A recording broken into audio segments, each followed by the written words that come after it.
Well, We call it Evil 1. yeah, that's what I thought. It was like, we're in Evangelion To be territory. fair, it's a lot stupider. It's G-Fred. Hey everybody, welcome back to the Stoneface Reactions. I'm Theta, this is Lessons, and we are back with another episode of GQuuuuuX. We have notes. I have notes. Lessons went through a whole computer thing, so he didn't have anything available for us today. Maybe next time. But we also have a board, and we have comments. So let's go ahead and start with the board. And with the board comes the board changelog, which is pretty long today, now that I'm looking at it. I moved Pergamino from mentions to the board proper, tying him to Cameron, Kycelia, and Kieran. I added Kycelia's assistant. I added a purple arrow from Nian to Shuji. I put a red question mark over Shuji. He's dead if Seknova means death. If not, then he and Char are elsewhere. Actually, for that matter, put a red question mark over Char. Added a new type question mark to Kycelia, as it seems like she's hearing the sound only new types hear, unless it's getting strong enough to affect non-new types, thus the question mark. Well, hold on. Hold your thoughts till the end of the changelog. Connected DEUX and Gates to the Sodon line with a red line. Marked Gates Kappa and DEUX dead.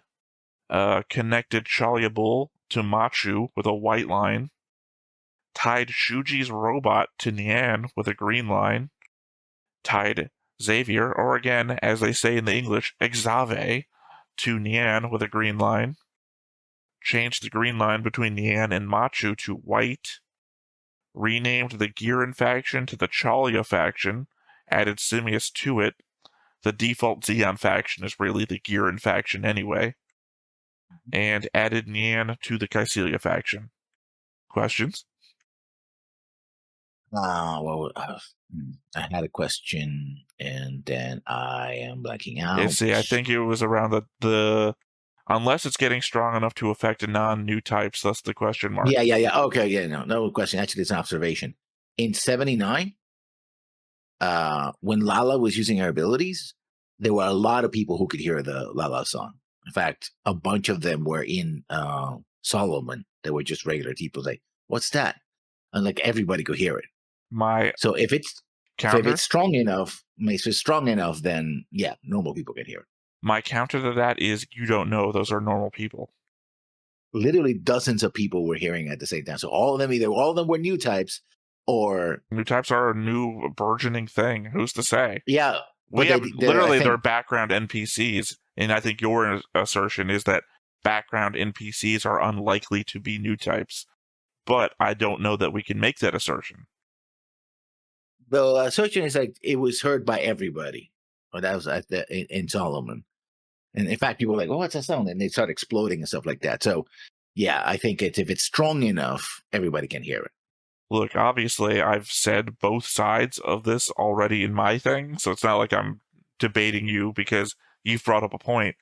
Your point is literally also my point, so it's not like I'm arguing. I'm just saying that we don't know. From an objective standpoint, background NPCs are going to be the people we least know about, and thus would not be able to tell.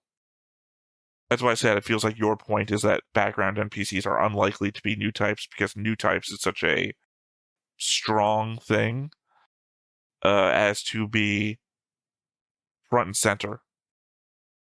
Okay, wait a minute. You have Kanabakon and Kia as co-owner. So who's the other co-owner of Kanabakon? Hold on, let me zoom in. What are you talking about?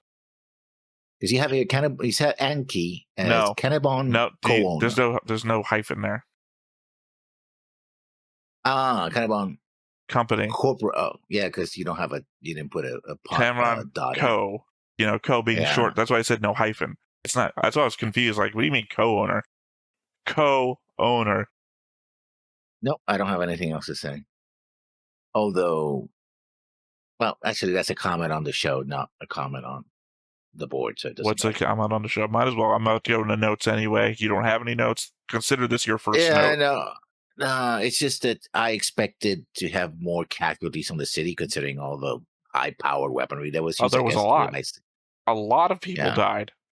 yeah, I but we're mean, not like, shown. not even literally. Like, I'm not making that up. They said it in the news report. It's one of my Yeah, notes. In fact, well, my notes are never in any order. Let me scroll down to the bottom. I think it's probably the last. Nope, my last, in fact, talks about wine. The student's phone while they were listening to the report, RBC Prime News, more than 100 people killed or injured in massive terrorist attack on Izma. The picture on the phone is, of course, of the one Machu flashed to before, maybe meaning she had a vision of the future before, and implying Nian's flash is also coming true. The bottom text of the phone had a website address for RBC Prime News 24. Sorry, the confusion here. Prime News 24 is the name of the station. And then dash 24-hour news broadcast. I went there and the URL doesn't work.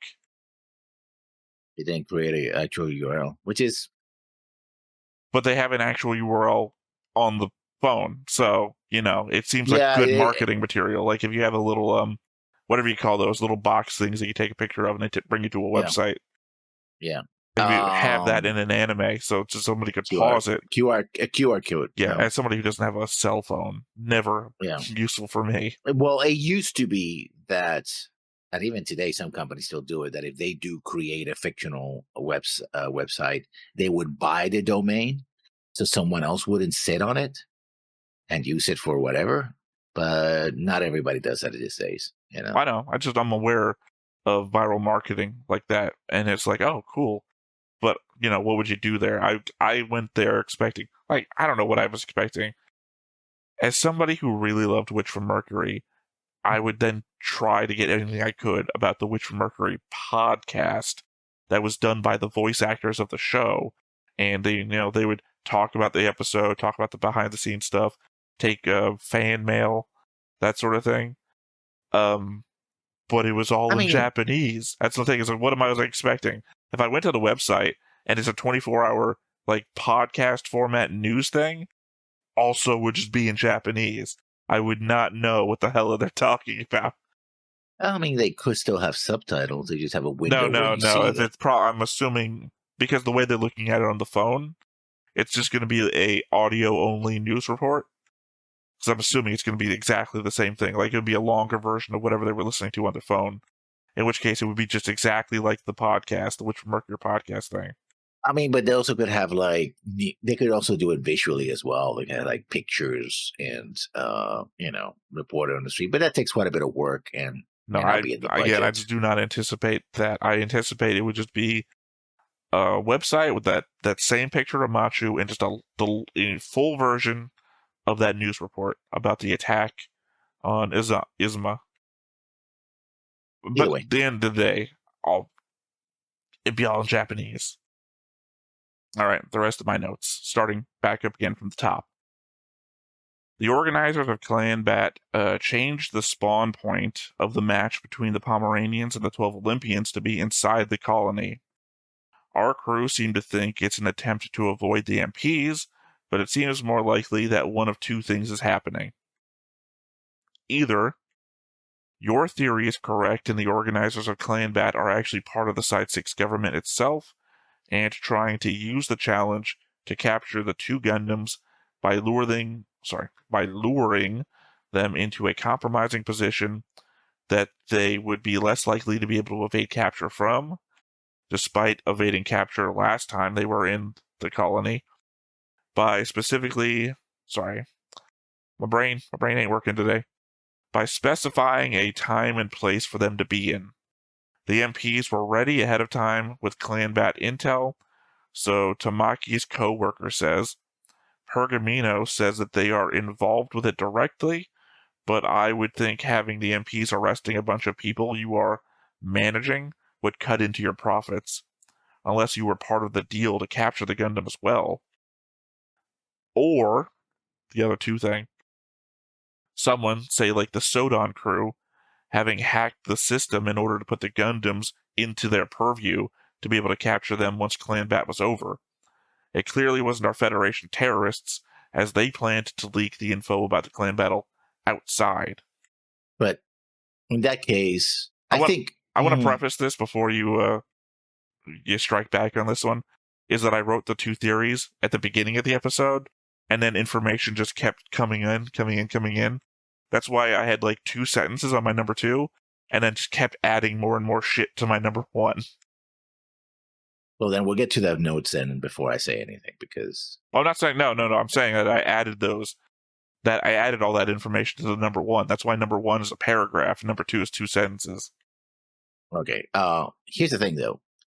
If their plan, and it seems to be that was a plan, Federation forces was to assassinate Caecilia, and Caecilia's inside the station. What I think it was them who either hacked or bribed very someone. Specifically, I already gave you the evidence that it wasn't the Federation. The Federation has nothing to... You're equating one thing with a different thing. This is the comment, I guess it's a comment from me. This note is about the MPs trying to capture the Gundams. The Federation guys have no idea why the Minovsky particles are being released right now, and they were trying to point out that the clan battle was going to be outside to distract the MPs so that they could assassinate Caecilia. That's why the Federation is not responsible for all of this. I mean, but once inside, they did attempt to... You're talking about the Caecilia assassination attempt. I'm talking about the Gundam capture attempt. These are 2 things happening at the same time, but I'm only talking about the Gundam capture attempt. The Federation doing the Caecilia assassination attempt is proof that they had nothing to do with the Gundam capture attempt. Yeah, but they would want to spawn within the city so they would have the ability to attack Caecilia directly. Again, that's another evidence against them being responsible. For the change of the spawn point? Yeah. No, because the spawn point inside the city benefits them. The spawn point... If they're at space, they were trying to leak evidence that the spawn point was going to be outside. To have the MPs go outside. Again, you're talking about the assassination attempt. I'm not talking about it. I'm trying to get you to stop talking about it because I'm talking about the Gundam capture attempt. That involves the MPs and the Federation. No, it's not connected. It's literally 2 disparate events happening at the same time in the same place. No. I'm saying that the Federation people do not responsible for the Minovsky particles. So the silencing of everybody, not on them. They were trying to make the MPs think that the battle was going to happen outside, so the MPs being on site to try and capture the Gundams, not on them either. I'm only talking about the Gundam capture attempt. There may be future notes about the Caecilia assassination attempt, or you can jump in after this one to bring up your own theories about the Caecilia assassination thing, but this note is very specifically only about who's responsible for the setup to try and capture the Gundams. We got to limit the purview of our discussions.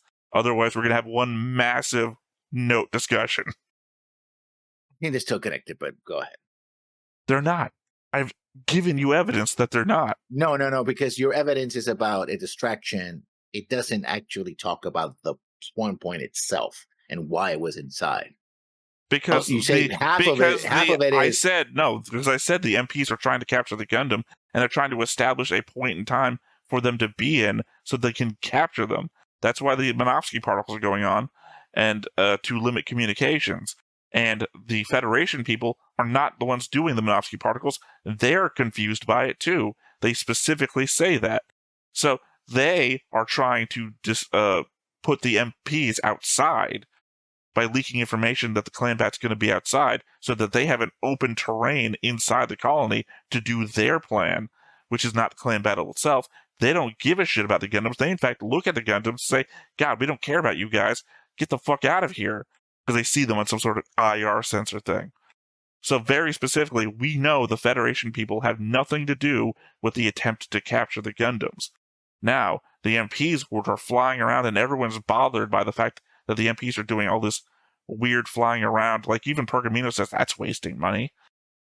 So... it has nothing to do with the Federation guys, the attempt to capture the Gundam. So, okay, that also means that Pergamino, who's technically is the president of the colony, is out of the loop of what the MPs and perhaps Side 6 intelligence is doing. They haven't told him about it. And so they did this without his knowledge. Pergamino's input is essentially that we're allowing it to happen because we make a lot of money on the marketing.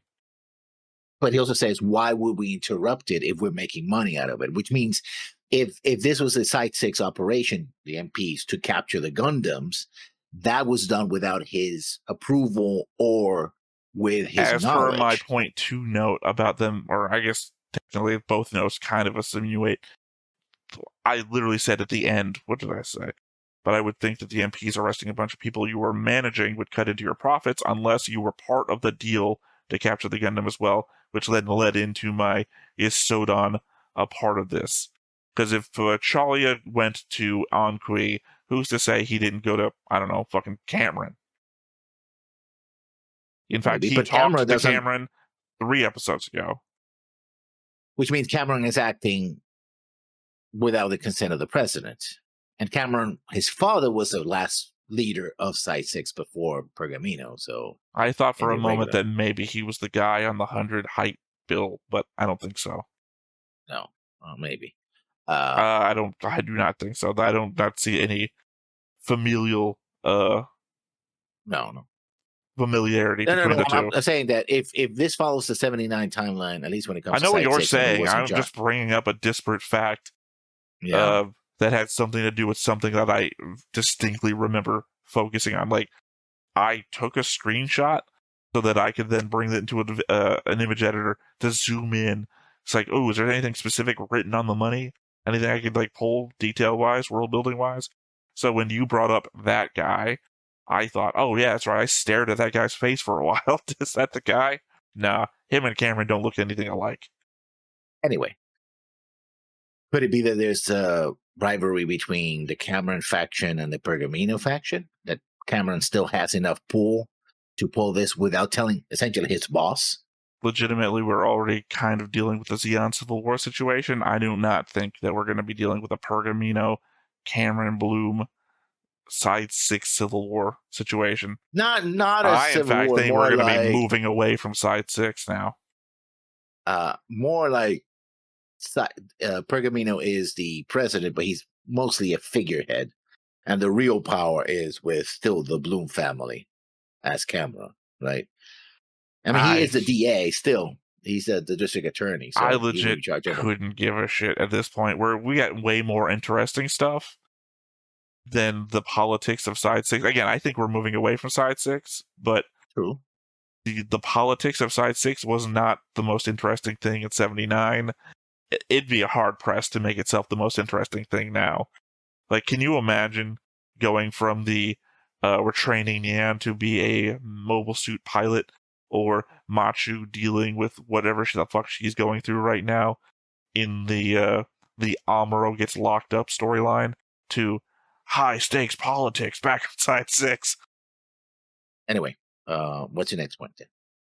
Sitting in front of Cameron Bloom at the meeting table with Kycelia, Principality of Zeon Living Sphere Strategic Committee, top secret. Sunlight Amplification System for Global Environmental Improvement Plan Y145, 1-45. Yamagntho.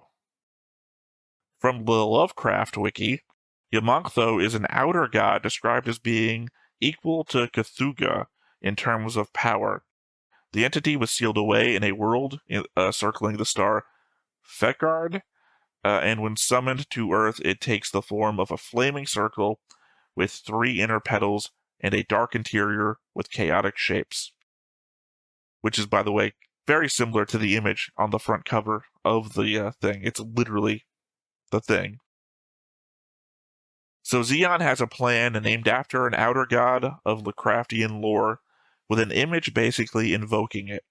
And not for nothing, and the stuff we've seen already in the OG series, sunlight amplification has been pretty gnarly already.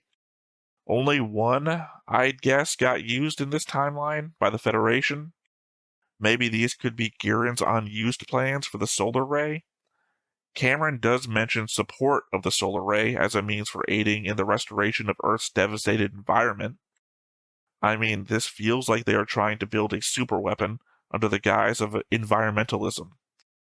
There's no way Giran isn't going to notice this. So it has to be a double bluff of some sort. Maybe.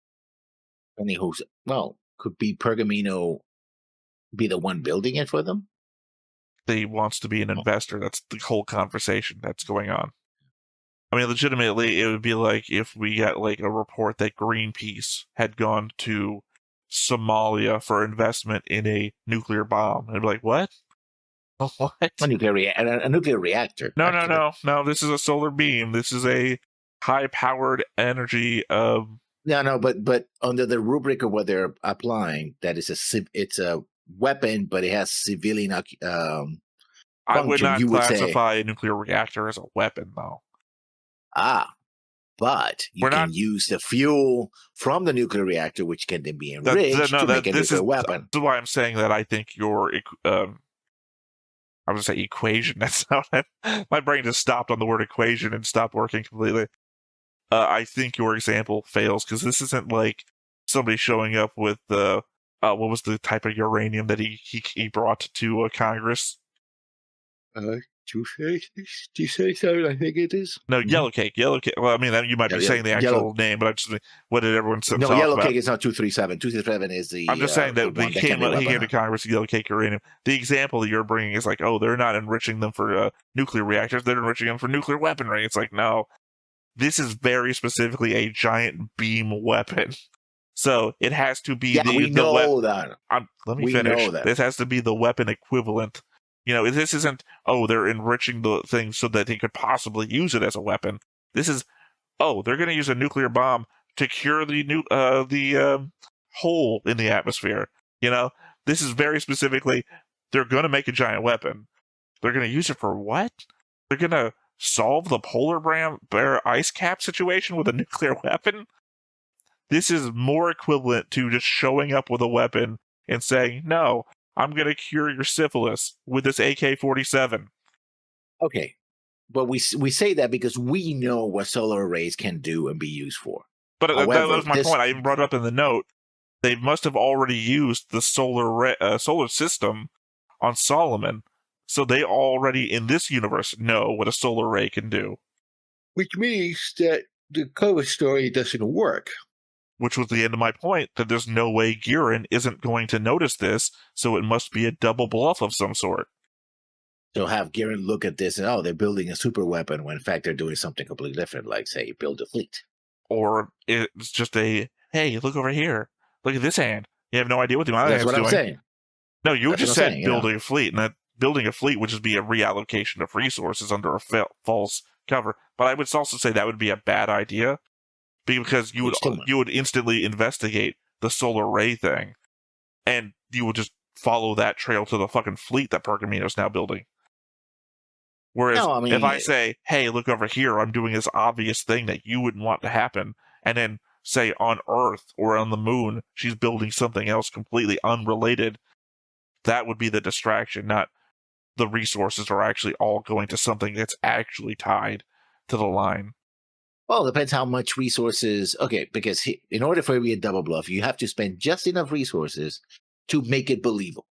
In fact, if you really want to lull somebody into a false sense of security, you do invest some resources, and they're like, oh, yeah, they're building that. Oh, but it's going to take them forever. They're having all these problems. Meanwhile, your real resources are going to something completely different. That's what I just said. You have to. Yeah, I know, but it's not. We're taking resources from this. And that is linked to the fleet. No. You're forgetting shit. Like the fact that they essentially kind of tricked Pergamino into wanting to invest. So literally, they don't have to put any resources into it. Pergamino, they could like fake invest, pull out. Pergamino puts his investment in, and then whatever they're doing is actually on the back of Pergamino's money, Side 6's money. In which case, they just divert whatever resources they're doing for their actual project elsewhere. Which is this isn't a case of why pay for it once and get one when you could pay twice as much and get two. This is a case of I don't even have to put any of my money in. I grifted Side 6. But why would Pergamino invest in a super weapon that could be used against them? I think he wants to he's the one believing that it will be used in a peaceful way. That's the reason why I had Pergamino with a green line to both Giran and Caecilia. I think he just wants to be on the winning side of whoever wins. The same way that Chalia is trying to end this by killing them both at the same time, Pergamino is just trying to be on the winning side. You know, Side 6 was neutral through the last war. Maybe we can just be on the good side of both this time. Yeah, but investing in a super weapon, it's like investing on the gun that can be used to shoot you in the head. Like, oh yeah, I'm sorry. I trust you because Did you watch 79 and think Bergamino was a smart guy? I don't think he was business wise at least. No, he was much of a moron. Yeah. I would think if this was a Roman comedy, he would be the hedonist guy. Yeah. For having so many intelligence agents on the group, Caecilia seems rather absent of intel when it comes to what is actually going on in a location she's actively visiting. Like, to the degree that it doesn't seem like she's aware of the connection between the Side 6 government and Clanbat. I understand it took us a few episodes to put that together, but Caecilia is in the world, and I'd just expect her to be better than us. Probably she thought that Clanbat wasn't something that she should worry about. But I mean, it feels like she doesn't even know. That's my point, is that when we're watching the episode, she seems confused and, like, upset by what's going on around her, not an understanding position of, oh, I know what's happening here. This is what I need to do in response to this. Like, it seems like Train Guy understands what's going on more than Caecilia does, and Train Guy reports to Caecilia. That's my confusion. Yeah. I mean, I didn't clock her as being scared. That's why I said angry and confused. I didn't say scared. She complains a lot in the scenes after the meeting with Pergamino, when it seems like she's at her hotel room. Yeah. About what's going on here. They're so fucking loud. What the hell are they doing? You know, when you're only talking to your own aide, it doesn't seem like you should be, like, putting up a front of confusion, so that seems to be actual confusion. Ironically, they said that the detection of Minovsky particles from the Sudan would be considered the initial steps towards the declaration of war. But since the Sudan crew themselves don't seem to understand what's going on, and the Federation people aren't doing it either, that means the Side 6 people are doing it in preparation for their operation, really risking everything on taking the Gundams themselves. The point being is that both sides indicate that the dispersal of Minovsky particles would indicate that a fight is about to happen, which would be a state of war for either side. So, yeah. Side 6 dispersing Minovsky particles in lieu of trying to take the Gundam means that is more important to them than the possibility of going to war with Xi'an, or at least fighting the Sudan. I think this is what's, and again, you said it's not important, but I think it is important in understanding the internal politics of Side 6 and why they're doing this. Well, correction, I said it wasn't important to that note. I don't think I've ever said anything was unimportant. Because I think what's happening is Pergamini is trying, he thinks he's the smartest man in the room, and he's trying to play both sides. It's like, oh, I'll invest in this, I'll do that, right?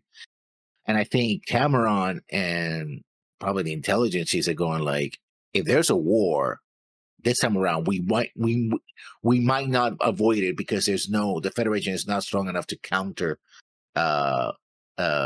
It's going to be a Xi'an civil war. So we are seen as being siding one with the other, or a convenient target, or something in the way. They're gonna kill us. I mean, they've done that before with other stations, right? So I think they said, you know what, we're gonna take the risk of capturing the Gundams. The Gundams are powerful enough to be a deterrent against whatever side wants to do, right? We capture the Gundams, we have them. It's like, listen, you do whatever the hell you want, just leave us alone.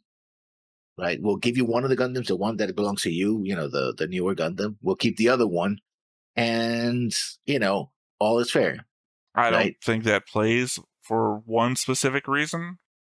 This isn't 79, where the Gundam is the cutting edge technology anymore. Remember, the Gundam is now essentially the default Xi'an mobile suit. Yeah, but the Red Gundam isn't, because it has the bits and all of that. And I think also the newer Gundam is a... Here's the thing, is that we haven't actually seen a Xi'an default mobile suit yet, either. We get the background information that they stopped making Zaku's and all the other shit, and then they just copied the Gundam design, and that became the default. and then we haven't seen a default Xeon mobile suit since. We saw the GQuuuuuX, which was a test. Well, the mobile armor was Federation.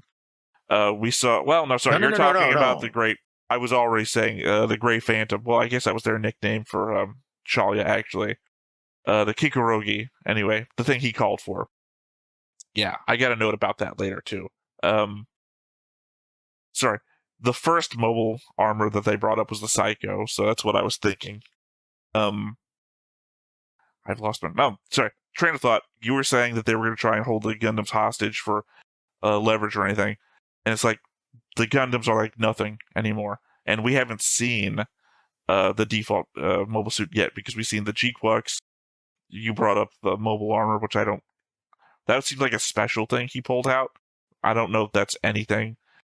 My point is that we haven't seen default Xeon mobile suits anymore. We've just been told that they are Gundams now. Or Side 6. Remember, Side 6 basically has hand-me-downs from Xeon, right? Decommissioned military suits, that's what they use, right? What if they get a hold of one of the Gundams and are able to develop their own Gundams? I mean, that's what they want. Again, I don't think that's as important as you're making it out to be. Maybe because we're thinking about like typical Gundam stuff where the Gundams are always so special. But when a Gundam is now essentially a Zaku... Is it though? It is, yeah, no, remember, it's the default Gundam design. So we keep talking about, like, the last 3 comments, 3 bouts of comments has always been someone, yeah, guys, remember, they made all of the old designs defunct. Now the Gundam design is their base design. It's like, I think basically I think they've developed the equivalent of the GM, or the GM as they used to call them. Well, that was my point that I was getting at. We haven't seen a basic design yet. They just essentially said the Gundam is now our base design. So my assumption is that since the GQuuuuuX is essentially a Gundam, and the only thing they mentioned that's special about it is the Saikamu, is that the GQuuuuuX is essentially just going to be the base model of everything. The same as the Red Gundam essentially is. The only thing special about the Red Gundam is it's the original. And it has been modified to have a Psycho system as well. Yeah, I guess, but I mean, I don't. Again, my point is also that again, I'm just keep saying that we haven't seen any other default Xeon models.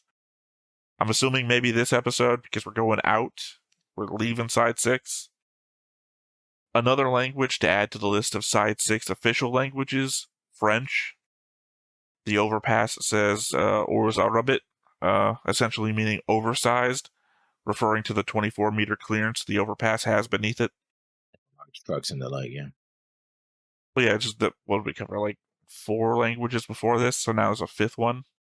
I mean, the side could be so big and you have different places in the side to speak different languages, right?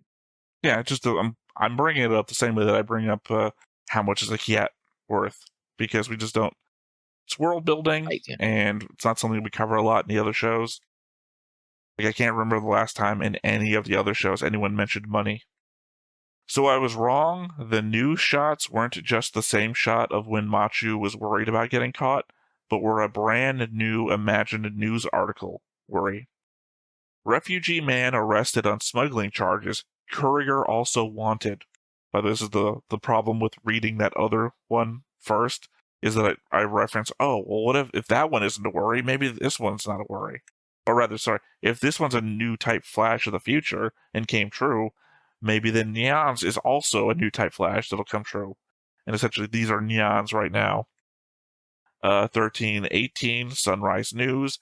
At 7 a.m. today, military police arrested Marco Nagawara, which also, I forgot to mention, added his name to the board. 45, a self-proclaimed self-employed man of no fixed address, on suspicion of smuggling and trafficking in military goods. In recent years, Side 6 has been plagued by a problem of combat between mobile suits using illegal installer devices.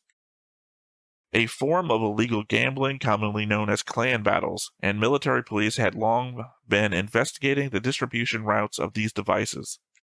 Nagawara had been trading in smuggled goods under the guise of a food truck, but after a third party's report and security camera footage, he was arrested.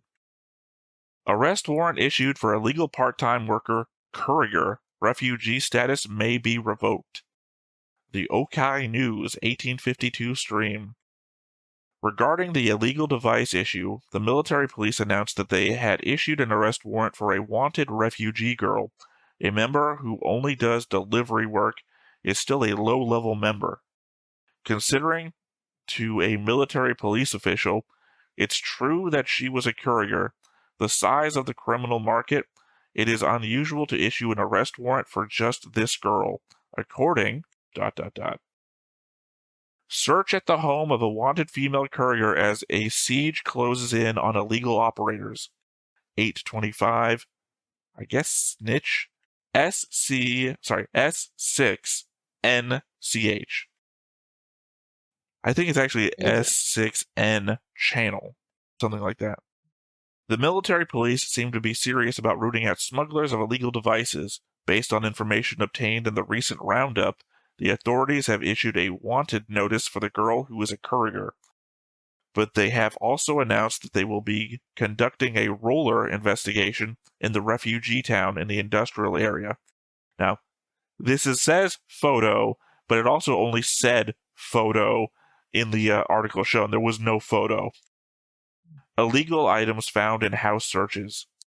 Police officers select evidence.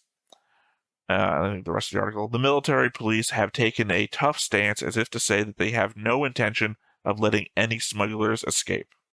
Okay. Again, I think that interferes with clan battle, which Pergamino would not want it to be interfering with clan battle. And also, who will leak this information to the police? A third party. I think it was Shyla Boom. It's literally what I said before in the first argument that we had. Yeah. Because Anki doesn't get anything out of it. She actually might be arrested for it. So no, I got a note about that later. I don't think they're arrested. Also, something very confusing happens in that shot. That the entire reason I took the note in the first place. That's later. So obviously, heights come in bill form in at least 100 height denominations.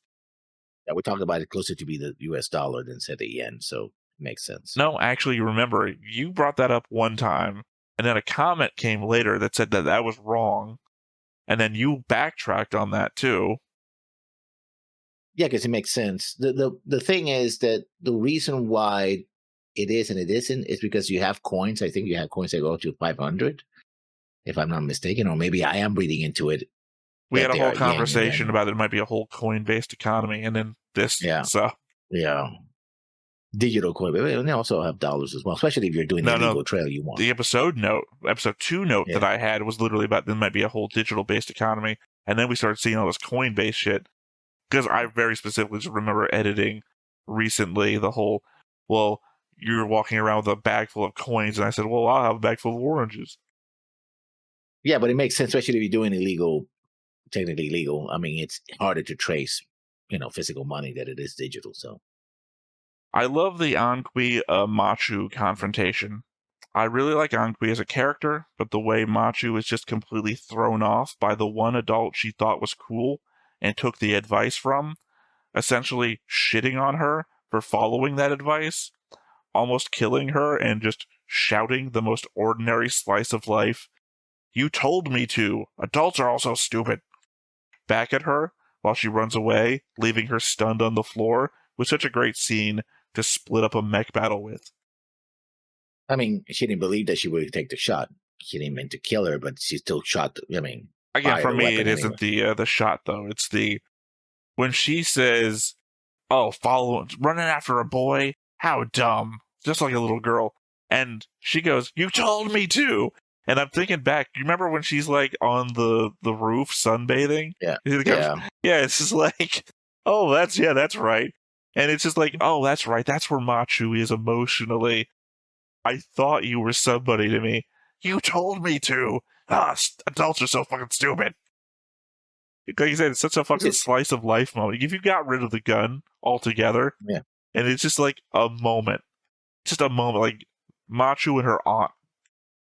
Episode 4 quote, "The Gundam is searching for a rose." Episode 7 quote, Something is wrong. The rose is awakening, the Gundam is saying. Once again, I put forth that my theory is that the rose is Lala, still alive on Earth and beckoning all new types to her. If that's true, I only have a note about what's her name, who couldn't hear the Kira after the Signova. Why hasn't she followed that path as well? The only person I can think that you're referring to when you said a person who couldn't hear the Kira after the Signova would be DEUK. Sorry, I've lost my joker. I'm saying her name. Dukes. Dukes. Yeah. I don't think she can naturally achieve that state. One, she's a cyber new type, which we don't really fucking know what that means. But also, she starts going into the fight saying, "Oh, I hope I can feel the Kira or see the Kira," implying that she can't naturally get there on her own, that she needs help. So the fact that she can't after the Zeknova just feels like it's a continuation of that. I felt that she might could, actually be and then she got added, caught off. It might actually be added information towards my previous theory that maybe no one here is a new type. Remember my thought that maybe the GQuuuuuX makes its pilot into a new type? That nobody's a new type? That's why the Sakama wouldn't activate for an actual new type? It needs somebody who's not one to create one? But, I mean, it's a Haru that activates the... Every single time it's a Haru. Yeah, the Haru turns the system on. Yeah. I don't know. Like I said, maybe it's added information towards that. The fact that she also can't naturally achieve new type status. She needs to be boosted into it. But then, we've never experienced a cyber new type before, so we kind of gotta wait to get to these people in the actual timeline. Well, those two are dead, so it doesn't matter. Well, I mean, in the normal timeline, in our normal Universal Century watch through, I'm assuming these are gonna be people.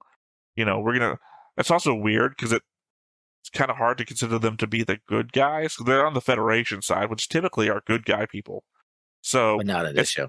Yeah, in this show, not. But what are we gonna feel like when we get to them in the Universal Century now?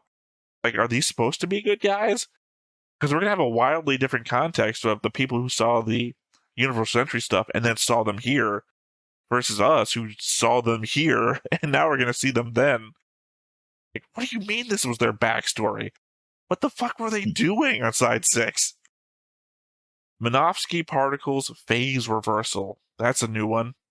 It's also interesting that the Zeknova was happening in the cockpit of the Red Gundam, despite the two possible new types holding each other away from it.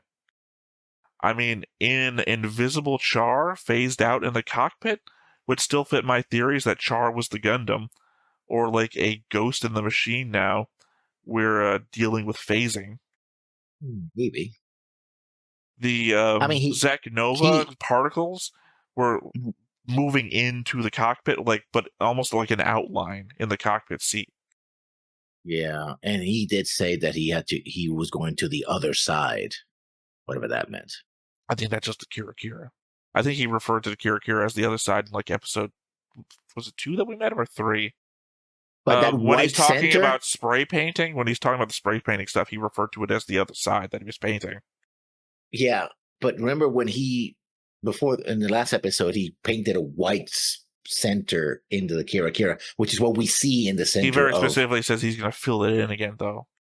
Yeah, but it was because before we just see this other space as being full color and again in one center. Here we see the cockpit and it's all white. I don't remember it being all white. Again, the particle influx kind of outlines, but there's no white outline there. It's like when you watch Predator, right? And you're looking at the outline of the Predator against the background. Yeah. Just imagine there's a particle influx going at the Predator. I thought it was backlit by white, but I don't remember specifically. I just remember that's why I took the note specifically on the fact that, this kind of matches my theory. I didn't see anything else on that. Looks like the name of the Federation lab is Murasame. Like the sword. Well, yeah. Well, the problem is there's a bunch of swords that actually sound the same. So, in modern Final Fantasy fan parlance, you'd be confused by, oh, you mean Sephiroth's one? Nope, actually, that's a different one. Anyway, not here to talk about the swords. Just wanted to bring up the fact that that was the lab's name. It was just something that, what's his name, dropped before he got murked. MRX-010 Psycho has an eye field. All things we haven't seen in our Universal Century watch-through yet. It's also just the first Federation Saikamu mech that we've seen. Just another tick box in the consideration of, is Machu just the worst? When she's running along in all of the chaos of the fighting, not once does she worry if her mother is alright. She thinks about Shuji, she thinks about all sorts of shit. Her mother, not one of them. I mean, I think that she might still be angry with her mother, so that might be it. Oh, cool. A deadly situation because you were angry at your mother earlier in the day. Who cares if she fucking lives or dies? Just the worst, Machu. Just the worst. Or she thinks she's wherever she is fine because, she's a rich person that can take care of. You know what a good way to indicate that? A thought of, oh, my mother, she's probably fine. We're literally in her head. She's not actually thinking her mother's probably fine. She doesn't think about her at all. She's so self-absorbed right now and focused on getting to the things that she wants to get to. She doesn't even think about literally her only loved one in the entire city.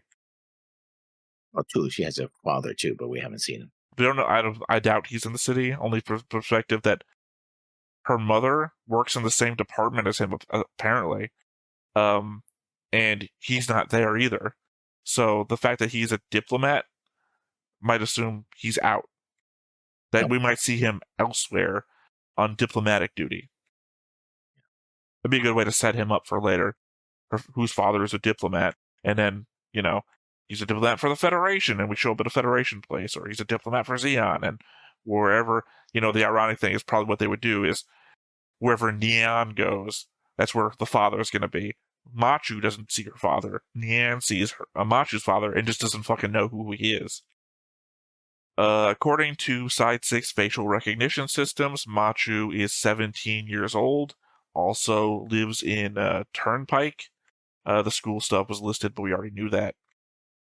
I was wondering how, at the start of the episode, Machu gets out of the GQuuuuuuX, and the hand lowers to the ground with no one in the cockpit. And more than that, Neon gets on the hand, and it raises to the cockpit with no one controlling it. But then at the end of the episode, the GQuuuuuuX moves to protect Machu on its own as well, and she thanks it. This goes beyond, it has a learning computer. It could be the Saikamu system could be. It specifically has its own control hands that pop out. The Saikamu adds additional controls, physical ones. Yeah. You'd think if it didn't require physical connection, it wouldn't have additional physical connection. We don't know why that is. Also, if it was you controlling it via the Saikamu, why would you thank it when it's literally you? That just seems weird. That's just thanks me. No problem. Because we've evolved by our own will, we are the ones who are truly worthy of being new types. I mean, it's an interesting nature versus nurture debate. Certainly, I would think, I guess it's more of an evolution debate than nature versus nurture. Well, I guess maybe. Nature is the evolution side here. Nurture is the creating new types of your own will.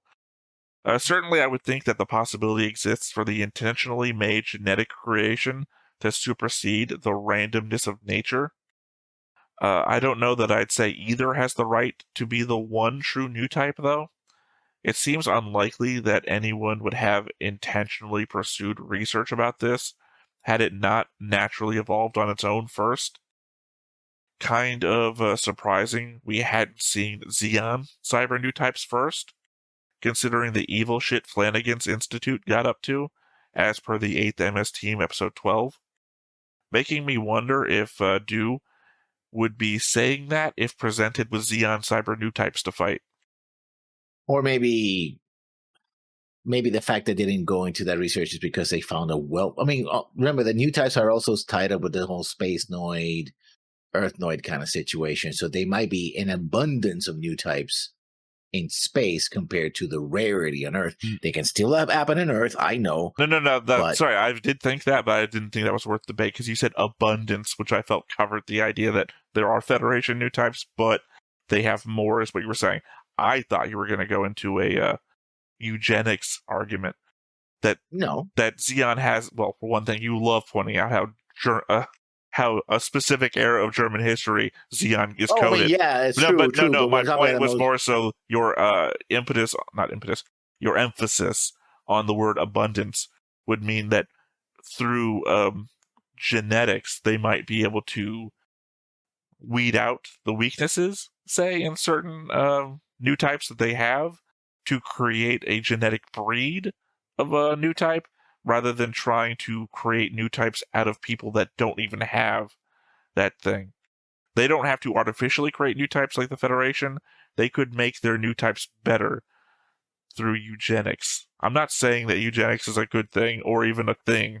I'm just saying that from the perspective of we already have this naturally, we can do more with that, versus you don't have it basically at all, and you have to make it. I think I would certainly say Giran doing that, because he's Giran's in charge. Yeah, and he is very. Although Giran doesn't seem to be a believer in the new types, as ironically enough, at least in '79. Well, remember, he is Pycelia. He's for space noid supremacy. Yeah, noid supremacy and new type supremacy are two different things. Yeah, I mean, technically, they're kind of like Venn diagrams. One encompasses the other. If you believe they're real. Yeah. The thing is, okay, if we're talking about evolution, the issue is that on average, you would get higher and lower peaks by virtue of birth. So you always get a chance to get even more powerful new types just on the randomness of genetics. No, that was my point about the being able to make a genetically created one better than what nature would evolve, because nature is random mutation. It's not focusing on what is literally your ability to pass on your genes tells nature what is successful and was not successful. So, but the tendency would be to, if you try to do that, which is understandable what you try. I'm understanding what you're saying, is that you eventually would tend to flat the line more or less, because you're going for the your average, right? No. My point was more towards the whole thing coming to my head is Ivan Drago. The idea that you're genetically enhancing them by you're weeding out the weakest of the new types and having the strongest breed together to eventually create the ultimate new type that is itself. Yeah, but the process, even if that's your intent, the tendency would be to flatten the curve. You and me, we both love Babylon 5.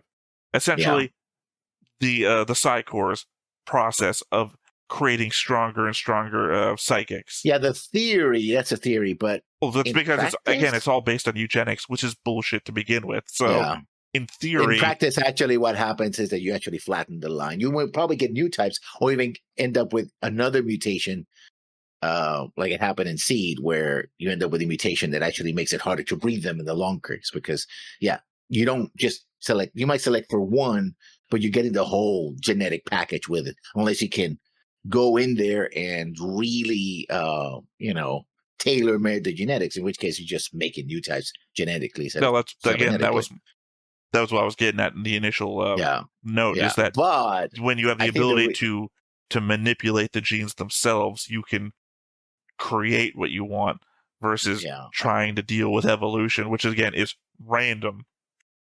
But, and then again, you still have to deal with junk DNA, and junk DNA in one person might mutate in another person into something significant that may hamper or help or diverge. It's too random, right? Comparing it to the cyber new types, I don't think they would get to the highest levels, but if it works, would give you that constant, right? If you just want an army of new types, the cybernetics would just guarantee you get to this level. It rarely would give you very powerful new types, because you don't know, you're trying to emulate something. I mean, I would argue that you could probably reach a more defined high with a cyber new type than you could with the randomness But I it think the plateaus at element, whatever your technology I think the is element at. that you're not dealing with here is that this is a narrative and the writer is just going to do whatever the fuck they want. In which True. case, oh, I was born the strongest new type ever, versus, oh, well, the Federation needed the strongest new type they ever got, and that's me. It's fucking whatever. But Yeah, but I think actually it would be more interesting to have those things like the Xeon has his variant, it has a very strong new type, but I it's mean, the very rare. trade-off for me would be that the Federation would create a bunch of very strong cyber new types, but they would have a very small number of them, whereas the Xeon would just breed everybody into being new types that are just low to mid, and they would just have a couple of also strong ones. It'd be coordinators versus naturals from Seed, but in Seed we just have a couple of cyber. Again, I get Seed based its shit on this, so essentially, if we want that argument, that's what Seed was. So the Kikoroga, I guess its weaponry was stronger than whatever an eye field is. Also funny that its weird weapons were more effective than remotely controlled bits seem to be. Oh, sorry, I said weird. Apparently I typed weird. I meant wired. Its wired weapons were more effective than remote-controlled bits. Well, in this particular environment, especially if you're talking about Minsky particle interceptance, yes, I know that the Psychomo system essentially links you to the bits. And remember, Chaliable is supposed to be the strongest new type in Xeon now. But even then, you will still have some interference from Minsky particles if you're doing remotely, where the wired type, or maybe that's because I disagree on that. Disagree on that because we don't know how the Psychomo system works. You're assuming it works on whatever the broadcast systems that Minsky particles block are. It's literally psychic. I mean, it's not psychics, it's not espers, but it's something else. It's something genetic. Might as well be the Force. It's space juju magic, psionics, whatever. It doesn't matter.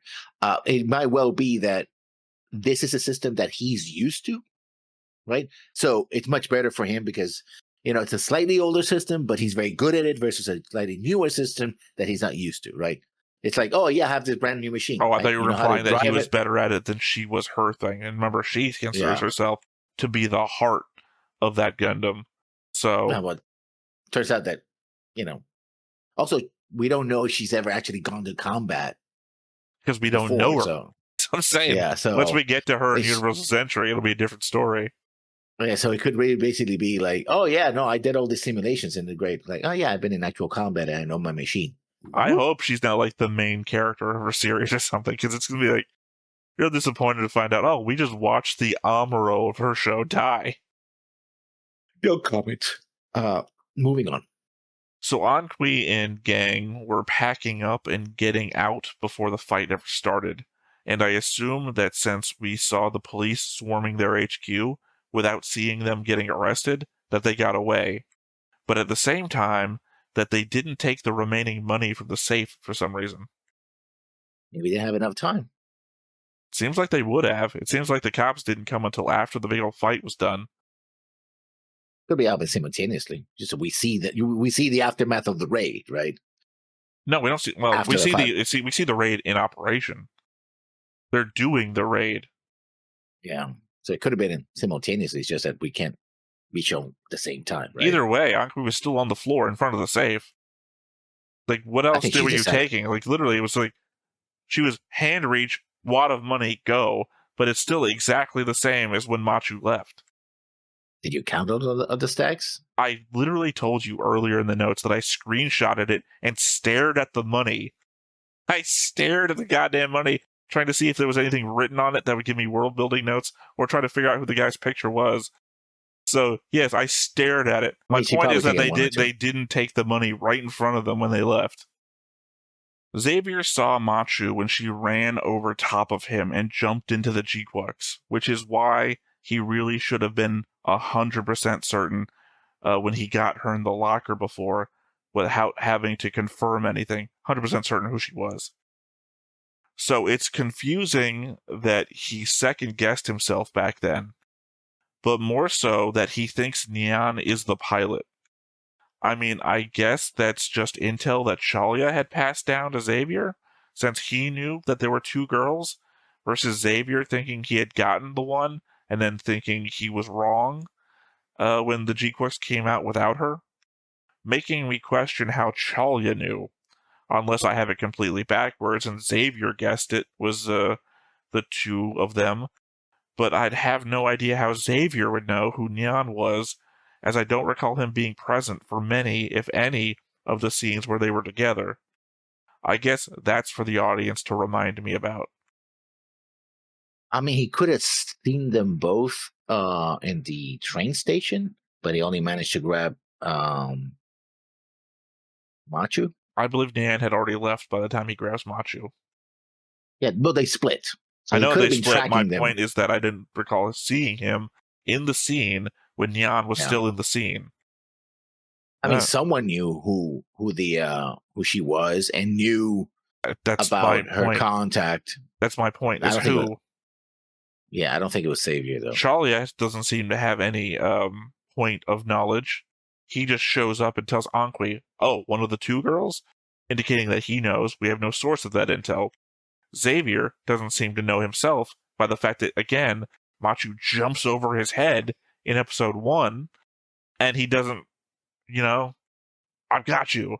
Wait, maybe I'm wrong. I better hold on and just see what happens when the GQuuuuuux comes out later. I guess I was wrong.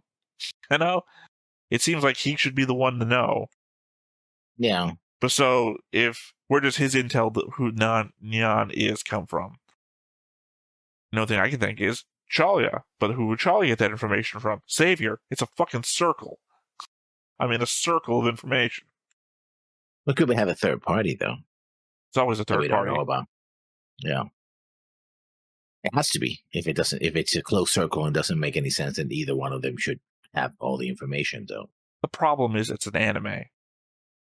2 episodes from now, we could get a flashback where, Xavier was around a corner watching Neon eat and talking to her boss about the Machu or something like that. But it's a scene we've kept behind because we wanted to establish how Neon actually feels about Machu now that we think that they're separated and actually don't like each other anymore. Because again, not for nothing, Neon was going to try and bail on Machu and just run away with Shuji on her own. Yeah. And then Shuji disappeared. And my final note, the red wine that Chalia and Simus share, Novum Coda, was bottled 5 years ago in California Valley.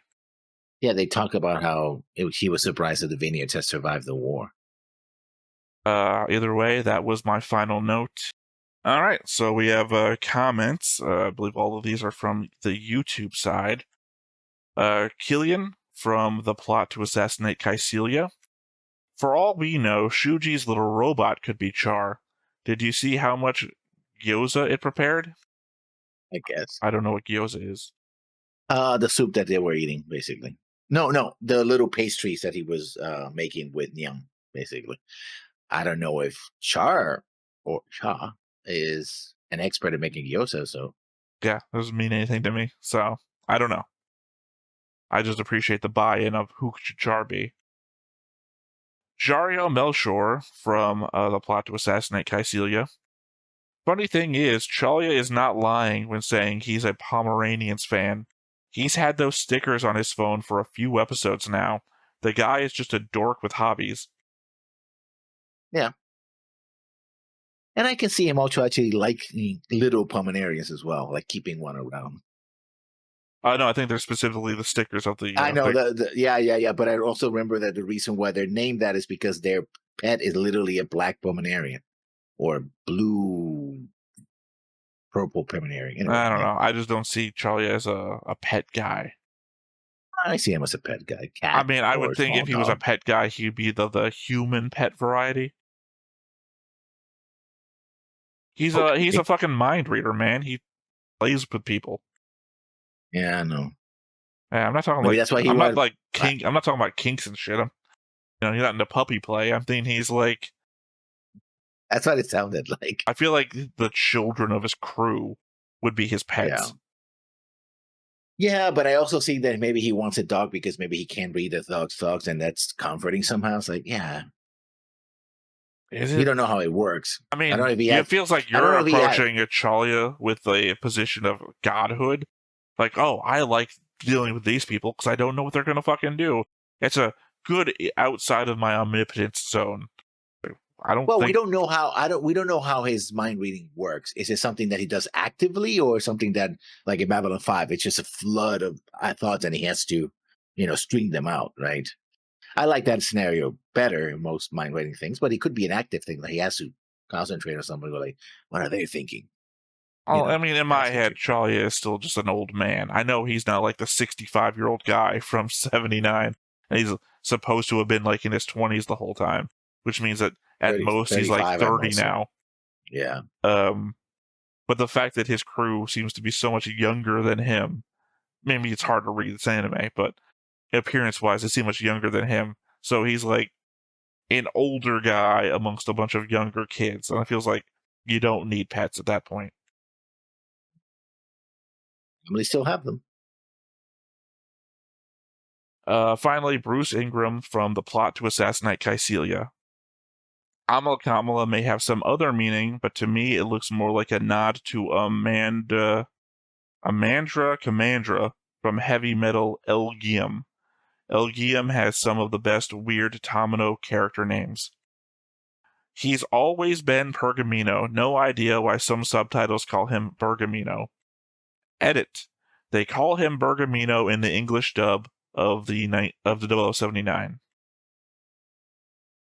I have And some of the subtitles as well. I have a theta response to this one. I wrote out beforehand so I wouldn't forget. If you checked the behind the voice actors page for Pergamino, you'll see this show listed, him as Pergamino, and the 2001 release of the OG show as Bergamino. Since I get most of my images from that site, I didn't even consider the fact that it said 2001. At the same time, without going back to check, I'd assumed that the subtitles we had said Bergamino as well. Otherwise, I feel like I would have mentioned that in that episode where he shows up, or I guess technically the episode after, where the notes would have been. Yeah. So yeah, if you look him up online, you're only really going to get 2 responses from the official source of voice actor information, which says both Pergamino and Bergamino. It's interesting because, and he's in Spanish, and probably also in Italian. Pergamino means parchment, which is an interesting choice of name for him. He's basically a real guy who just deals with numbers and I money feel and all like that. knowing other languages makes shows a lot less interesting. Why? Well, for one, you're laughing about a kid named Hare, and it's like really removing the emotionality of a scene of a kid removed from his environment and having to deal with, forced immigration and whatnot. The thing is, and then, that's what happens when not for nothing. Also, before you defend yourself, also Schwartz Bruder ruins a whole storyline in G Gundam. Like, it just feels like knowing more language is like, oh, now I recognize that all mountains are essentially named Mountain. Yeah. Well, the thing is, I think what happens, and this happens to everybody who is writing and wants to use seemingly alien or different languages, but they don't know the language. I think that's a problem. It's like, oh, hair, that sounds like name. Oh, it's a word in another language, so yeah, let's call them that. Here's the thing: is that I've already indicated this before. I'm kind of guilty of that, but not intentionally. Ractus, the name that I chose online for a long time now, the name of the channel, essentially, I made up on my own as the name of a Star Wars character for a thing that I needed an NPC name for. I made it up, like literally off the top of my head. What's a cool sounding name? Ractus. It has like a bite to it. It in another language means key. So I did not know that. It just happenstance. So, and by the way, for people who don't remember, the actual word was pelo, which means hair in English. But I just found it funny because it's like, oh, I mean, people do this all the time. English writers, Spanish writers, Japanese writers is like, oh yeah, sounds like a foreign word. Let's use it. Nobody's going to know. My core audience is going to see, oh, it's a foreign person. But if somebody is from that other audience, is like, so the kid's name is just hair. Okay. It just stands out. I think I've mentioned this once before in a conversation about the Library of Babel as a concept, that it looks like gibberish to you, but it might be meaningful in another language. if you're not familiar with the Library of Babel, it's just an infinite combination of letters and an infinite combination of pages and whatnot. So you can find anything in there, all of untruths and all of truths. So, but the idea is that most of the library is gibberish because infinite combination is an infinite combination. But what you're reading is English. Anyone that else uses any other language uses the same script could also read that as their language, and the pages that mean nothing to you could mean pages that mean something to somebody else. So the idea that the kid might not be named Hair, the kid might just be named a word that sounds like to you hair, but it's just a random combination of letters that the person had no idea meant hair in a different language. Yeah, that's what they chose it, yeah. But ruins it for you, because again, any emotionality the kid named Hair might have. It's just funny. Anyway, that was all the comments. So I said go ahead and hop onto the episode and see what we get today. But before we get started, make sure that you hit the like button. Hit that subscribe button. Comment down below to feed that algorithm. on top of all that, if you want to watch more shows like this, Unfiltered. Uncensored. And uncut. as well as some early access stuff, You can check it out over on the Patreon. It's just $5 a month, but hey, no pressure. There's zero pressure in order to do that. It's just a little bit of extra support, and it would be greatly appreciated.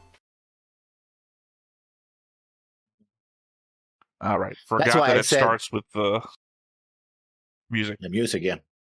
That's what I said, when I clicked it, it's like, Matt, you go back to darkness, because if you go back, it just goes blank, and the first thing you see is her, so. Right, but remember that we ended last episode with literally her in a jail cell, so I didn't know what you were talking about. No. Again, I just don't think that this show can end with one season. We're setting up way too much, and there's too few episodes to go. Also, this 4 episode, episodes I to go? completely forgot this episode's going to be another flashback. Well, we saw it on the next time on. Yeah. Literally, it's the name of the episode. But, yeah, essentially meaning there's going to be, 3 more? If this is a 12 episode run? More, yeah. If this is a 12 episode run to do what? Like, we don't even have a thing to do yet. We're just That could be following 13, the though. characters. Well, I don't think that matters. I think this is going to be a 2-core. Has to be. Also, something stupid you said when I was editing once, where you said, we were talking about what comes after this, and you said, maybe a movie. So actually, it started with a movie. I mean, the movie is a compilation movie, like the first 5 episodes, 4 episodes, 3 episodes. Oh, Luna 2.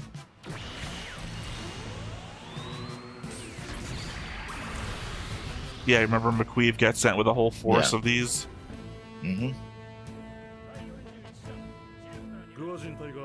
Speaking of which, McQueeve and Ergang. 最初からリグザム1個戦隊を投入しておけばあと3日早く落とせたのだしかしそれではギレン総帥に借りを作ることになりますくだらぬ私は実利を優先しているシャア大佐をこの作戦から外したこと実利とは思えませんが嫉妬心だというのか何ソロモンが Yeah, I mean, them tossing Solomon. 各パルスエンジン燃焼終了加速完了 Super unexpected, I would feel like. Also, a little bit of comeuppance, you feel. Yeah. They can't drop shit on us. That's what we do. Hey, Joaquin. Still alive. Yeah. 残念だがこの戦争は我々の負けだだがジオンも道連れにするぞ I mean, not really. You'll take one base. チベの出港準備は整っております Because This she guy, wasn't this good. guy I've been trying to name. He's still on the board. No name. 私はここで良い。他に迎撃に出せる船はないのか。ほぼ全軍をルナ2攻略に投入しておりますアッパーオワクーにも余裕はあります So I guess that explains what happened. The main fleet goes to Luna 2 to go attack, and then they get ambushed right there. しかしシャア大佐が残っていただけ幸運でしたたった4隻の殴り込み艦隊か。 Oh, there goes the green base. 命運は赤い彗星に委ねられたな。シャアに正式なソロモン迎撃の命を伝えよ。頼むぞ。キャスバル坊や。 And we already knew that you knew, so. すでに月軌道へ投入されています。 戦闘艦4隻とモビルスーツ隊程度の戦 I'm sorry, you said ma'am. Who are you talking to? Does Chalia identify as a woman? 我々はこのまま指を越えて見ているだけか。落ち着け。策はある。 Ah, the long gun, yeah. ソロモンの The long sidearms. ここにモビルスーツ That make no sense whatsoever. That did. に分かれ It's pretty No, good it's as a stupid. quick draw device without having to pull your gun out. Do you not remember episode 5 of Origin? He just like, guy pulls the gun and he just quick draws it without ever having to do. All he had to do was tilt his gun up. グラナダへの直撃を期すために最終加速が行われ Also, you never know when you need to do a sword fight with your gun. You would want to use a sword for a sword fight. Not if you're in Final Fantasy. Ah, Dren, my boy Dren. 中央突破しかあるまい。この船はジオン唯一の強襲揚陸艦だ。それを正しく使う以外他に手はない。 I hate it when they fucking do that. 作戦立案がお早い。 Switch the subtitles to the top of the screen. 事前にご自身でも試作しておられましたな。この戦争に勝てば次はザビ家が相手だ。 Oh, there we そ go. れくらいは常に考えてある。 Stick to the bottom of the screen. 前へ出ろ。イカンを盾にして突破するぞ。最大戦速だ。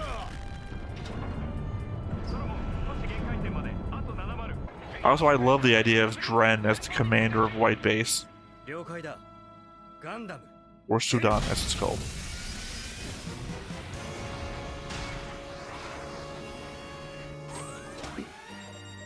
敵の直縁艦隊だ。その前衛にモビルスーツ部隊。大尉と私で結露を開くぞ。はい。 I guess there's also a difference. Xeon did not escort Island Iffish. Yeah.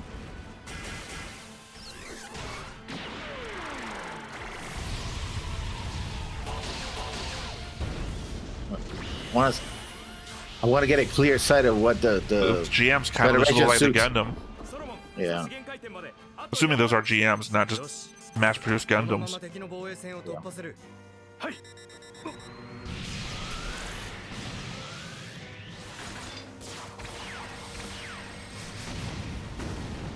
Yeah, it's like he has battleship cannons. Yeah. Mobile armor.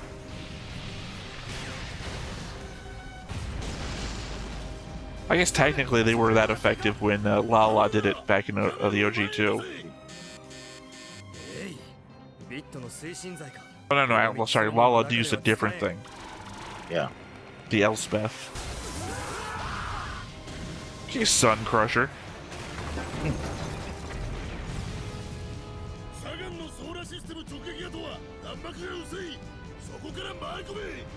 Oh, they confirmed that they used the solar system against Solomon. So I was right. Also, good use of background information. That would mean nothing to anyone whose GQuuuuuX was the first watch of a Gundam show.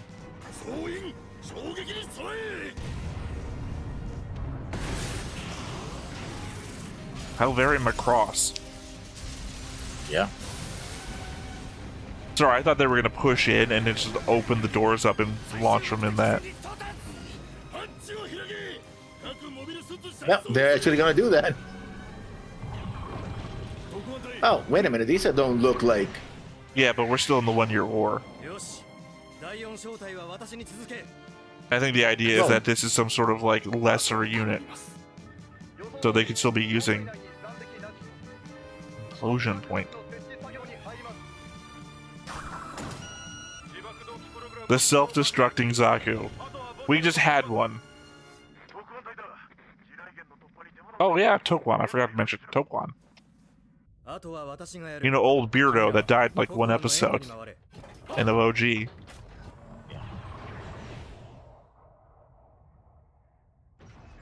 Oh, should we be seeing Shiki and her Mav right about now? So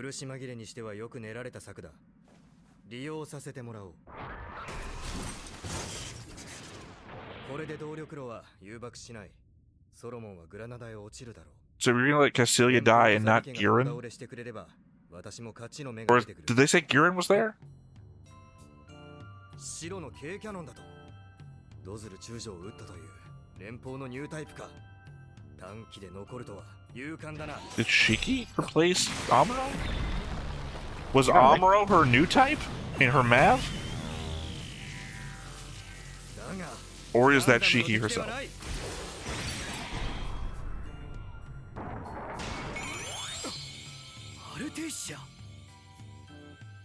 Artesia was Shiki's Mav?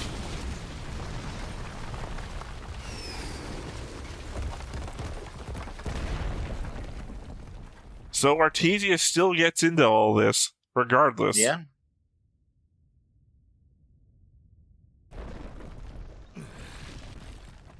I mean, fair enough, she's a go-getter.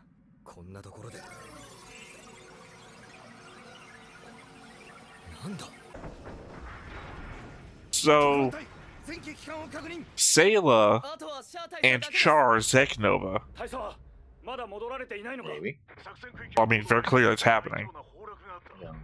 閉じ込められたのですか爆弾は無理だ4個の同時起爆でなければソロモンは割れんぞ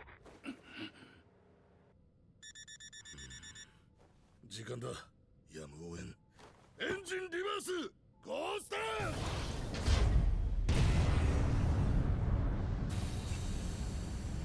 Again, though, what we learned from the Shiki episodes, that must mean that Sayla was her Mav. Maybe? Well, no, because her Mav and Char fighting is what causes the Zeknova. ソドンがソロモンを離れました作戦は失敗したようです Which I guess means Shiki was the Amuro stand-in. Guess so. 赤い水星目買いかぶりすぎたかサイコミュが反応しているこれは私ではない一体誰の You better bring a Zeknova, but not for me.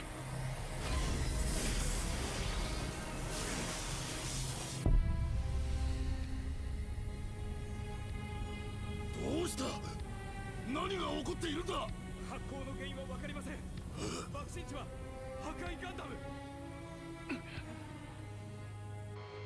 高エネルギー反応増大中ミノフスキー粒子の異常反応観測 Maybe Lala from the future is calling him. Lala specifically says that time and space mean nothing to a new type. Yeah, I guess so. Or will mean nothing to a new type. The Rose of Sharon? Okay, maybe I was wrong about the rose thing. Maybe I was wrong about everything. No? The voice. Yeah, but the Rose of Sharon means Lala? Like, I already put together the rose might mean Lala, but with the Rose of Sharon? I blame the Duchy of Jean. 誰と話しているのだ向こう側とは何だ大佐早く脱出をソロモンはもう落ちますなんということだ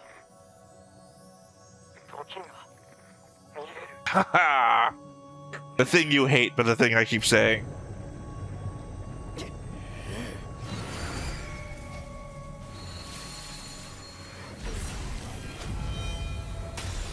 Is this episode gonna end with Char arriving in the future? Or the present, as it were?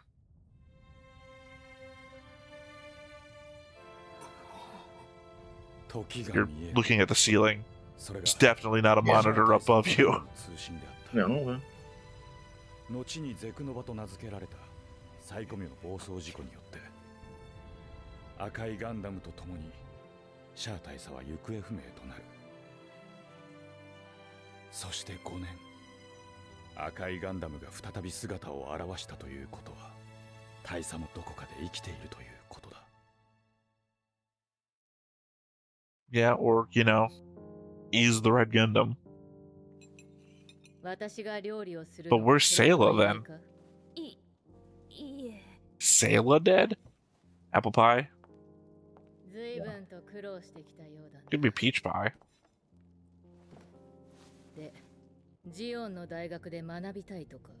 Boom! I told you that book would come into play. Technical University. Got it!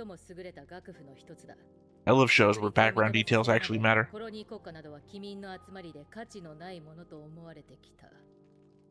何が我らを強くしたと思う？虐げられてきたスペースノイドの恨みですか。恨みなど晴らしてしまえばそこで終わってしまう。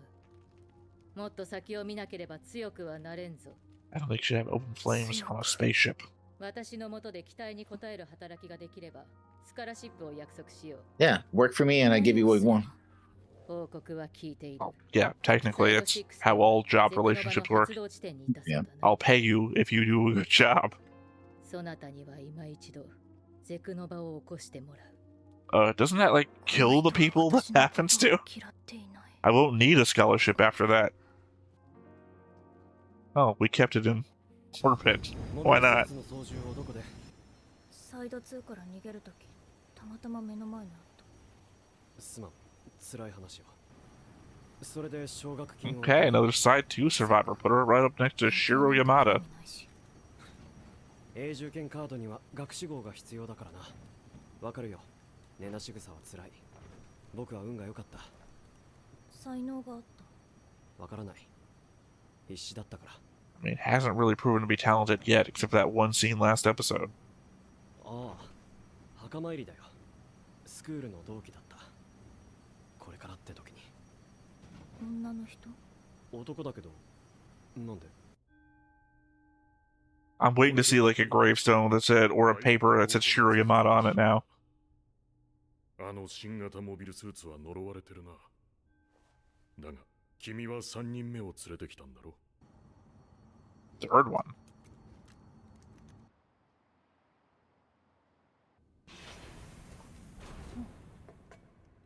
Wow. これって？ We call it Evil 1. Yeah, that's what I thought. It was like, you know, we're in Evangelion To be territory. fair, it's a lot stupider. It's G Fred. It's the Gundam Fred. 同期のミゲルだ。こちらはニャン。元はサイド2にいた。 That name sounds familiar, but not immediately off the top of my head. この子が3人目という。 Well, Miguel was one of the 3人目？ TriStars too. No, I mean for something else. Maybe Gundam Seed, I think Miguel was one. Sorry. In fact, I know it is because I just recently put him on a character poll. That's why it sounds familiar. 4人でやった送別会が懐かしいよ。 4人？僕がジークアクスのパイロットに選抜された時、ミゲルがケーキを焼いてみんなで祝ってくれたんだ。もう同期は2人だけになってしまった。仲のいい友達だったんですね。羨ましい。羨ましい。友達の手作りケーキなんて食べたことない。にゃーんだっけ。ならケーキを焼いてあげるよ。歓迎の印にね。 Making it that much harder for her to ever get away from Zeon. Yeah. このモビルスーツ誰かに似てる。Angels. それ Once you've angel. ジフレドのパイロット候補に選抜された途端に続けて死ぬなんて。軍の捜査本部も不審な点は見つけられなかった。訓練中の心臓発作としか。とても偶然とは思えない。暗殺か。まあありえなくもない。2号機のパイロッ Cake was ト a は lie. 機関派から選抜されるべきだと総帥府は言い出している。同じジオンだっていうのに。万が一彼女が死んだりすれば確かに偶然とは言えなくなる。私殺されちゃいますか？ Joke's on you, I have no self-worth. Also, she was always standing there all the time. It was, yeah. 一度も会っていない。どちらも暗殺を警戒しているからだ。 I mean, more fair enough for Giren's part. She has murdered at least one family member already. だから対抗してクローン強化人間を開発し、間もなく実戦に投入される。 Well, So there he we too go. is developing. That thing I literally brought up in my notes. Zeon Cyber New Types. しまうことを恐れているのかもしれない。このグラナダでさえどこに暗殺 I mean, technically, he's the Supreme Commander. Should be able to, you'd be in charge of resource allocation. Yeah, well, tells you where the real power is. Clearly also still him. Otherwise, Cassilia wouldn't be worried. Yeah, but the fact that he couldn't just simply order it to be shut down and take her No, not resource shut from her. down. I mean, yeah, just move the resources. Yeah. But apparently he can't. I mean, again, default power rests within him as the leader of Zeon. Again, hold the on, difference hold it to the between... end. We'll hold this conversation till the end because it feels like a longer conversation. 同期の仲間が選抜されるたびにこうやってケーキを焼いて祝ったんだ。テストが始まればこんな風には会えなくなる。 Unless he's the one poisoning people. 今日中にと思ってね。美味しそう。ジオンの最新モビルスーツの正式パイロットが同期から選ばれるなんて。孤児だった自分たちに。 Because I mean, if everyone gets poisoned or killed, assassinated, and they all had the cake, he makes a cake for everyone. これ食べたら私の心臓も止まりますか？ Yeah, see, it's obvious. エグゼク Even I ショ put ー it together. あなたのこと信頼しているのに。3人目がこんなに早く見つかるなんて想定外だった。君が涼しい顔でいられるのはキシリアが何をしようとしているか知らないからだ。ジフレドが作られた本当の目的を知れば。 It's gonna be a lot harder to write this off if you just shoot her. 何してるんだ。抜け目のないお嬢さんだ。嘘だろ。お前がギレン総帥のスパイだなんて。関係ない。 I'm assuming it's a matter of I'm a refugee, I'm used to dealing with shit like you, versus the normal Xeon person who gets pulled in here. 大切な仲間をディアブロにするわけにはいかない。ディアブロ？ Diablo. いい奴らだった。そんな二人の優しい心を僕は守ったんだ。 Oh, is this gonna be the IBO thing?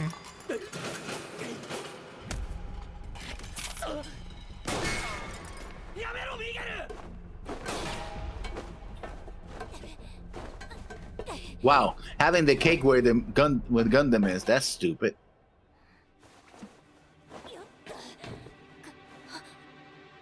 このモビルスーツ、キシリア様に似ているんだ。 Does it? キシリアの犬め。 Also, how the hell did you miss? とはいえ、僕は凡人だ。だから凡人でも人類のためにできることをする。これで君もディアブロにならなくて済む。人間の心を守ってあげるよ。 Oh, I got it. Cyber new type. Diablo. Yeah. Maybe. スーツのなしにサイコミを動かせるわけがない。とっくにディアブロになっていたのか。やあ、逃げろ。 Yeah, okay. Cyber new type.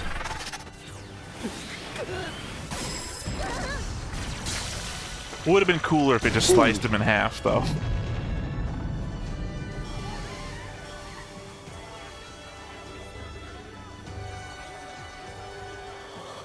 There's a giant hole right around both of you.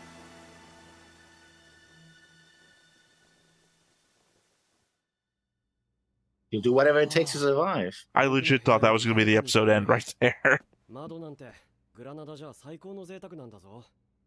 あっという間にキシリア様の秘蔵っ子というわけか。運が良かっただけ。うん。違うな。 Maybe the trick is Caecilia was the one sending the assassins as a first test. 才能がないものだけさ。 I doubt it. I wouldn't. It's fucking Caecilia. スクールの養殖ではない天然のニュータイプ。平時 It's の working paper. 貴重な存在だ。あの不動の新型モビルスーツが実際に動いたそうですから本物のようですね。ミゲル・セルベートに毒薬を与えた総帥のスパイは Man, this thing goes all the way down, doesn't it? ジオンの未来を思えばこそです。イオマグヌスを稼働させてはいけません。あれは You do know you're naming it after a new god, right? 悪魔の機械です。 New god. Old guy. だからこそ総帥に与えるわけにはいかんのだ。 I didn't even get that guy's name yet. He's on the Not board. important anymore. Yeah. Not anymore. Not important Oh, anymore. he's still on the board. Dead people stay on the board. 赤い彗星が導いてくれた縁なら大事にせねばな。 They said that the Great Comet wanted you dead too, so. New Hong Kong. こちらへ。やはり同じ便で機材も運べることになりました。シローズ君、なんだか嬉しそう。 I don't know who Shirazu も is. ちろんです。レオレオーニ博士とまたご一緒できますか。 Or Dr. Leo. イオマグネストの建設現場に配属されたことがじゃないの？父もきっと喜んでいるわ。あなたはお気に入りらしいから。追加の補 I 正 don't 予 know 算 who も you 承 are. 認され、ガンダムフレドの目処も立った。急にうまく回り始めたわ。我々の仕事が時代に求められている証。 Well, there's Xeon at the very least. そうね。あとはシャロンのバラの行方さえ分かれば。本当ですか？そんな嘘でしょ。ジークアクスがソドンを脱走したらしい。しかし作戦行動中の軍艦から脱走なんて可能なのか。 So Nyan on the loose? 君の知り合いだろ。マチュは本物だから。マチュ Fuck you, I'm getting 一 earth. 人で地球へ行ったんだ。地球どこ？見えないよ。ここは月の裏側だからね。 Oh, second there, I was like, whoa, where Yeah. is the earth?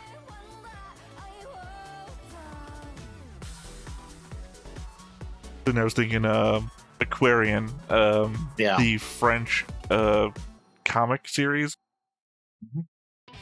ジークアクスを盗んだ罪で勾留中の私。軍艦の独房に閉じ込められたまま一体どこに連れて Yeah, she was let go. I knew that. また送り主不明のメッセージが。次回シャロンのバラお姉様の Wow, 名前って。 Yeah, that's Lala. Yeah, so I've been right the whole time about that. Okay. Shit. Trying to remember the thing that we were going to have a discussion about has pushed the other things that I wanted to talk about from near the end of the episode. No, I remember the thing we want to talk about, which was Giran and Caecilia's control over Xeon. There was other things that happened after that I wanted to talk about, but I get the reason I think I brought this up in a recent solo reaction, describing the reason why I interrupt you so often when you're talking, is the fact that I think I can only recall like two things at a time when I'm trying to have like thoughts about a bunch of different stuff.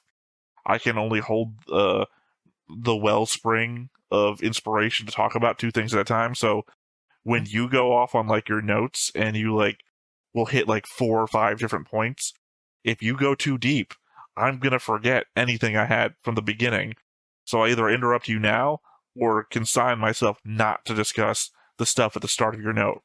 Giran and Caecilia, my point was that Giran ultimately has actual authority, and you might say that maybe there's Caecilia loyalists blocking him, maybe Caecilia is getting those people assassinated. At the end of the day, Giran still has ultimate authority over Xeon.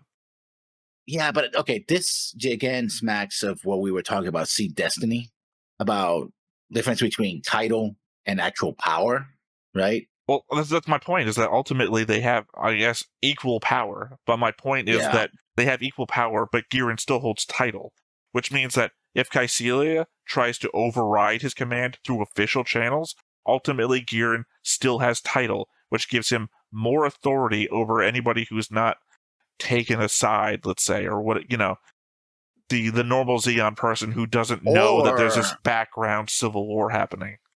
Or if he does push it, then a lot of people might decide to either take one side or the other, or, you know, take a third option and go like, it's not nothing to do with us. Right. But I mean, if this is a major point in their back and forth of what happens to these machines, then it feels like that might be the hill. No, because ultimately power is all about obedience. If people are willing to follow Giran's I think you chose the wrong word. I would say fanaticism. Acquiescence. People have to. You're saying obedience, and obedience could be the same thing as being dominated. And a dominated person is obedient. Do you want the fanatic, or do you want the worn down person you've dominated? When I use the term obedience, is the willingness to follow other people's directions. Like, say, for example, if a police says to me, you know, stop, I can choose to stop. No, I'm obeying orders, or I can choose not to stop and take the consequences of that. But I make that choice, right? Again, the difference between them is that you're someone who is only willing to obey your definition for obedience versus somebody who wants to achieve the goals. You want the main character, not the background people on the bridge. You want the person who believes in the cause and will go out of their way to do things to accomplish it, not the person who's just following orders. But ultimately, it is the people who are following orders who make things actually happen. Well, except for the giant robots and It's I like, this goes to like the discussion we were having at the very beginning, where you thought NPCs were unlikely to be new types because they're not feature characters, and being a new type seems like something only important people would have happen to them. And in this case, people who are just following orders feel like the NPCs of that to me. They're not going to But they're not going to be the people who matter. Yeah, but they're the true. They matter one thing. They're the true measure of power, because the more you can mobilize them, they're willing to do what you're willing to get to tell them to do.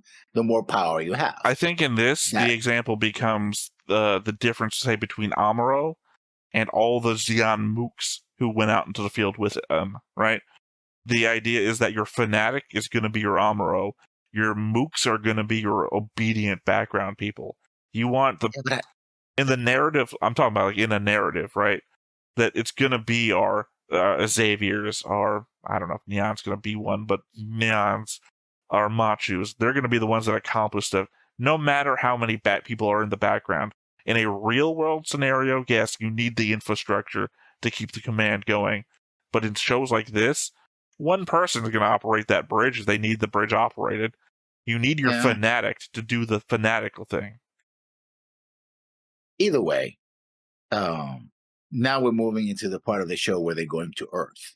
So, is Neon going to be sent to follow Machu, or is she going to do her own thing in Grenada? Shouldn't. So the first part. I was answering the first part, not the Grenada thing. Kycelia shouldn't have any conception of how important Machu is to Neon, or that should have any importance to what their goals are. Machu's importance to Neon should have no bearing on the G-Fred project and everything like that, or the old god name thing that I've already forgotten the name of, the Solar Ray project, essentially. Like, that has no importance to getting her into one of the three special, I guess, the Saikamu Gundams. I guess that's the whole thing. I mean, the GQuuuuuX is a Saikumo, advanced Saikumo. Yeah, I'm pointing out the element that they said there was three of them. We're going to get all three of them working again. What's the special thing? Oh, that's right. The GQuuuuuX came from, by the way, I'm not realizing that in the moment. I'm being not sarcastic. I'm leading my own narrative.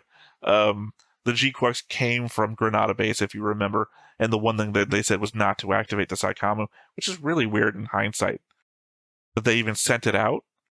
If Giran was actively poisoning anybody that was going to be in the cockpit. No, but they said Kycelia was the one that was behind the deployment of that suit. It wasn't Giran. Yeah, I know. But the idea is that Giran should have poisoned anybody who got into that cockpit. He should have had an operative on the Sudan to continue what Xavier's school friend was doing. I guess the only idea there is that Kycelia's assistant was supplying Xavier's friend with the poison, and the supply chain of poison to mouth was no longer present. I just mean, it doesn't make much sense, though.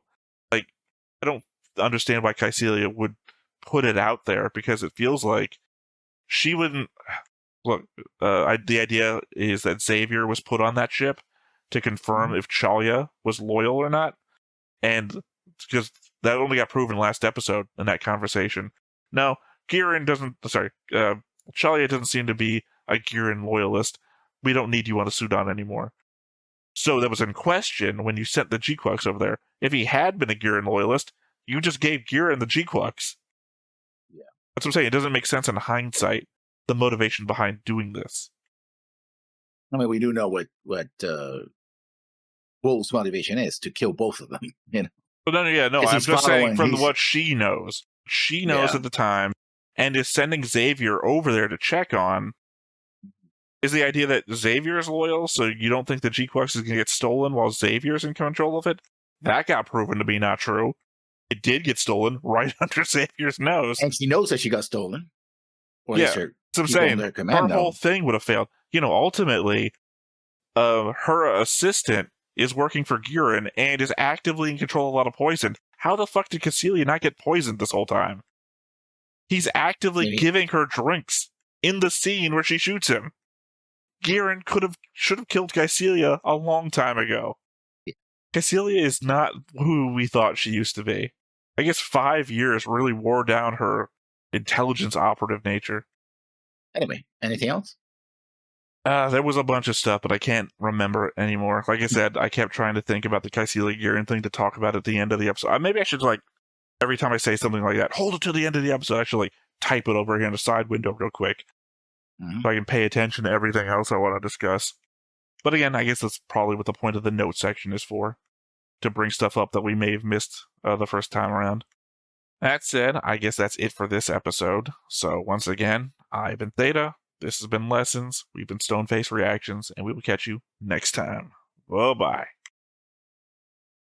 Hey everybody, thanks for watching another Stoneface Reactions. If you have an idea of another video we could go ahead and watch, go ahead and put it in the comments down below, and we'll add it to the wheel. Be sure to like, comment, and subscribe, and let us know what you thought about this video, what parts you liked. And until then, we'll see you next time. Is this too goofy?